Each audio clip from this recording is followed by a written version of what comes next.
আপনারা হয়তো আমাদের মতো সবাই ভাবছেন যে কেন এপিসোডগুলো আসতেছে না। প্রথমত এই ভিডিওতে আমি আপনাদেরকে জানাবো আমাদের এই গল্প বা এটা আমাদেরই গল্প।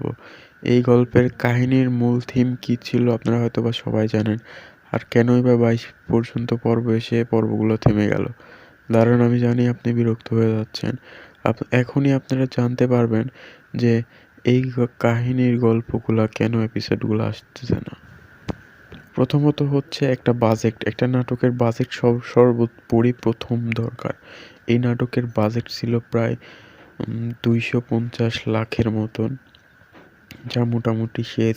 এই নাটকের হচ্ছে যত গিয়ার্স, ক্যামেরা, লাইটিং এবং বাসা ভাড়া নিয়ে সব বাজেট এবং যতগুলা ক্যারেক্টার আছে তাদেরকে দিতেই মোটামুটি শেষ। এখন সিনেমা বা শ্যুটগুলো বন্ধ আছে এবং এই বিগত ভিডিওর যত ইনকাম আসবে এবং এই ইনকাম দিয়ে নতুন করে তারা আবার শুটিংয়ের যে সেটেলমেন্টগুলো সেগুলো আবার চালু করবে।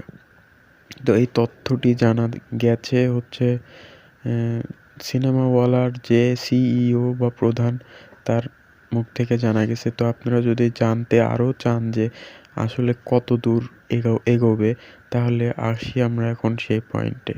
সিনেমাওয়ালা এই চ্যানেল থেকে আমরা এটুকু জানতে পেরেছি ইমেলের মাধ্যমে যে তারা নাকি এই পর্বগুলো পর্বে যদি 10 মিলিয়ন করে ভিউ না আসে তাহলে হচ্ছে তারা পর্বগুলো কন্টিনিউ করবে না।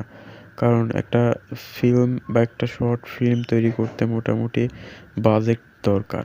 আর সেই বাজেটটা যদি না পূরণ হয় তাহলে পরে সেই শর্ট ফিল্ম বা ফিল্ম কিন্তু রিলিজ করা সম্ভব হয় না।